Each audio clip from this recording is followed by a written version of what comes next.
Halo, Assalamualaikum warahmatullahi wabarakatuh. Berjumpa lagi dengan channel saya dari Seundi. Gimana kabarnya teman-teman hari ini? Semakin baik dan semakin sangat baik. Itu yang saya harapkan dari teman-teman. Mudah-mudahan pada hari ini teman-teman sudah sehat semua, ya, sudah oke semua, sudah baik semua, sudah tidak ada lagi yang dirasa, sudah tidak ada lagi sensasi yang menyapa. Adapun sedikit-sedikit ya anggaplah itu suatu kewajaran, anggap kita normal dan sehat seperti dulu sedia kala teman-teman. Oke teman-teman, ya hari ini saya cukup berbahagia karena memang kemarin saya udah, kalau kemarin kan saya nengok 2 orang, sekarang saya nengok 3 orang. Jadi kemarin itu saya nengok orang-orang yang terkena anxiety 3 orang sehari, jadi lumayan padat ya jalannya.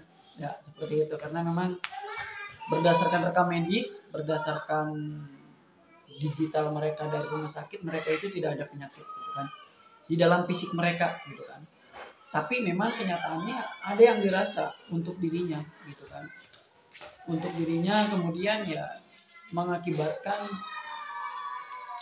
fisiknya kena. Nanti videonya akan saya bahas di video selanjutnya ya. Nah kali ini teman-teman saya akan mencoba membahas tentang berani mencoba 3P ya, berani mencoba gitu kan, karena memang kita tidak tahu nih sebetulnya yang membuat kita pantangan itu apa gitu kan, yang tidak dipantang itu apa, kita harus mencoba. Saya akan membahas dari 3P ya, berani mencoba 3P. Mungkin dari pertama ya, yaitu pola makan. Teman-teman tahu tidak bahwa kenapa saya sampai di fase seperti ini atau sangat baik sebelum jauh ya, jauh dari yang sebelumnya, dimana pada saat itu saya tidak pernah berani makan apapun yang menyebabkan saya ketakutan terhadap makanan gitu kan. Saya makan ini takut, makan itu takut. Nah, dari pola makan ini saya berani mencoba. Awalnya itu saya berpikir begini, apa salahnya saya mencoba susu?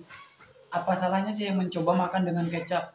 Apa salahnya saya mencoba dengan makanan ya mengandung terigu sedikit-sedikit? Akhirnya dari keberanian saya itu, berani mencoba itu, ternyata ya emang awalnya saya, teman-teman, takut ya, takut sekali untuk makan yang biasanya kan saya gini. Dulu ketika 1 tahun saya itu pantangan itu kan, saya makan yang direbus, tanpa digoreng, tanpa memakai minyak, tanpa memakai ya istilahnya penyedap bumbu dan sebagainya, seperti hanya dikukus, direbus, dikukus, direbus, hanya garam saja. Nah, ternyata saya mulai berpikir tuh, kenapa kenapa enggak gitu saya mencoba gitu kan. Saya makan gorengan, saya makan yang agak pedas. Nah, ternyata memang nggak apa-apa gitu kan, nggak apa-apa. Saya mencoba yang pedas, nggak apa-apa. Saya mencoba dengan kecap, nggak apa-apa. Saya mencoba makan gorengan, nggak apa-apa. Saya mencoba minum ini, minum itu, ternyata nggak apa-apa. Nah, gitu. Jadi ketahuan di sini, kita tidak akan tahu makanan apa yang tidak cocok untuk kita, gitu kan. Kalau kita tidak berani mencoba, kalau selama ini ketakutan terhadap makan makanan, ya berarti teman-teman masih kalah gitu kan dengan ketakutan teman-teman.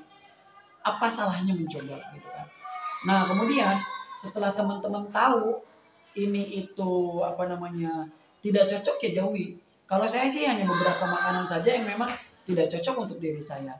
Nah, kemudian kalau misalkan sudah tahu ini cocok, kemudian tidak ada sensasi, tolong dijaga gitu kan. Jangan terlalu keseringan juga, jangan terlalu ya berlebihan. Nah intinya sedang-sedang saja kita mengkonsumsi makanan yang memang dikonsumsi oleh kita. Itu ya. Kemudian pola pikir. Nah ini yang kedua adalah pola pikir. Kalau tadi saya yang dibahas masalah pola makan. Kemudian pola pikir. Mungkin saya dulu teman-teman ketakutan. Jangankan saya untuk berani main bola. Jangankan saya berani untuk naik motor. Jangankan saya berani untuk keluar rumah. Justru yang ada itu saya takut banget. Diredam ketakutan saya. Jadi ketakutan itu betul-betul seolah-olah akan terjadi dan nyata untuk diri kita. Bagaimana kita takut akan hujan-hujanan? Itu kan teorinya gini teman-teman. Kenapa sih gitu kan? Hanya sekedar suara hujan aja bisa menjadi takut. Hanya mendengar suara burung saja bisa menjadi takut. Nah, kenapa kita tidak mencoba? Gitu kan? Kenapa kita tidak berani mencoba untuk melakukan, misalkan teman-teman selama ini takut untuk pergi keluar rumah. Coba aja dulu gitu kan. Apapun yang terjadi, apapun yang yang kita rasakan nanti, kita coba dulu gitu kan. Kita kan tidak tahu gitu kan, kita betulan tidak nih gitu kan. Kalau saya main bola, ini apa nih yang terjadi? Kayak saya dulu gitu. Kata saya dalam hati saya, jangankan saya untuk bermain bola, jangankan saya untuk istilahnya ya lari gitu kan. Saya keluar rumah aja saya ngos-ngosan gitu kan. Saya capek gitu kan, kalau keluar rumah aja capek. Keliling sebentar aja capek. Nah, di situ saya mulai berpikir, kenapa gitu saya nggak mencobanya gitu kan. Akhirnya saya mencoba lari. Saya mencoba bermain bola dan hasilnya main gitu kan. Gak terjadi apa-apa. Akhirnya saya berani naik motor. Saya berani bawa motor jarak jauh 4 jam, 5 jam. Oke, saya ladeni. Nah, ternyata hasilnya ya seperti ini, teman-teman. Nggak ada sama sekali yang memang kan gini, logikanya gini, teman-teman. Kita takut nih, dada kita berat banget. Kita takut sakit jantung. Misalkan, padahal kalau kita tahu gitu kan, orang yang punya penyakit jantung, jangankan untuk bermain bola, hanya untuk melangkah kakinya aja mereka udah ngos-ngosan. Saya cerita kepada teman-teman yang emang yang punya riwayat, punya penyakit jantung, itu sangat sama dengan saya tapi berbeda fisiknya gitu kan. Kalau saya setelah saya tahu bersepeda lah gitu kan, kemudian saya main bola lari, ternyata saya nggak apa-apa, tapi tetap sesak di dada itu, rasa sakit di dada itu masih ada. Oke, saya laksanakan aja. Ternyata sampai sekarang itu ya nggak jadi masalah gitu kan. Kemudian berani keluar rumah. Saya takut ke pasar, takut melihat orang banyak. Kalau kita misalkan takut terus, nggak berani mencoba, ya kita tidak akan tahu. Kita itu sebetulnya yang terjadi dengan diri kita apa. Makanya saya sarankan itu, berani mencoba. Ya, berani mencoba. Kalau misalkan kita sudah mencoba, tidak cocok berarti jangan dilanjutkan. Kalau misalkan cocok, ya berarti kita oke gitu kan. Dalam keadaan yang bagus, dalam keadaan yang baik, berarti kita emang cocok gitu untuk melakukan kegiatan ini. Ya, memang teman-teman. Ya, butuh mental, butuh keyakinan, butuh dipastikan gitu itu oleh seseorang yang memang paham dengan kondisi kita. Kalau misalkan rekam jejak digital medisnya cukup, kita tidak terjadi apa-apa, ya berarti kita tinggal mengubah pola pikir kita. Pola pikir kita selama ini. Ya, seperti itu. Nah, kemudian pola pikir. Kembali ke pola pikir. Dulu saya teman-teman takut mandi. Pokoknya banyak sekali ketakutan saya ya.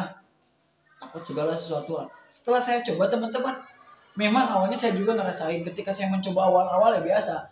Keringat dingin, gemeteran, ya mata buram, bahkan sampai berair, kelayangan dan sebagainya. Nah, setelah saya coba ternyata memang tidak menjadi apa-apa. Tidak terjadi apa-apa. Nah, berani mencoba. Oke, itu yang kedua pola pikir. Yang ketiga adalah pola hidup.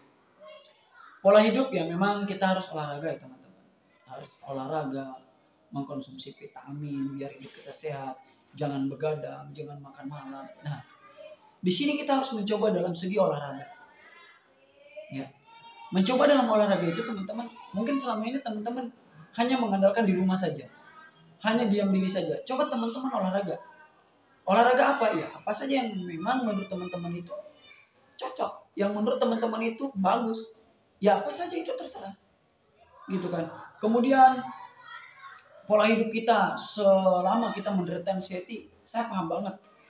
Tidur kita terganggu, tidur kita tidak nyaman, istirahat kita tidak ada yang berkualitas, tidak ada yang full tidur kita. Kadang cuma 3 jam, kadang cuma 4 jam, minimal kan 7 sampai dengan 8 jam. Tapi dengan berkualitas istirahatnya. Ya, jadi tetap di sini kita harus mencoba apa yang kita takutkan. Apa yang di 3P itulah apa kita laksanakan, mencoba dulu. Gitu kan. Baik ketakutan, baik makanan, baik olahraga kita coba. Ya. Selama ini kan kita takut. takut terhadap ini, takut terhadap itu, takut terhadap penyakit berat gitu kan. Kalau misalkan teman-teman takut terhadap penyakit berat, ya silahkan cek ke dokter, ada ahlinya, biar mereka mendiagnosa, biar mereka menyimpulkan apa yang terjadi dengan tubuh kita. Kalau misalkan di dalam tubuh kita memang sudah tidak terjadi apa-apa, ya berarti kita tinggal membuat penawarnya untuk diri kita sendiri. Ya, tinggal kita membuat penangkalnya untuk diri kita sendiri. Nanti ada penangkal untuk anxiety, saya akan jelaskan di video selanjutnya. Ya, pokoknya teman-teman harus berani mencoba. Kalau sudah oke, jangan terlalu berlebihan.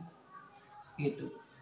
Ya, ada yang bertanya sama saya, apa Bapak selama ini masih menjaga pola makan? Saya makan semuanya, tetap dijaga. Dijaga dalam bentuk apa? Jangan berlebihannya itu.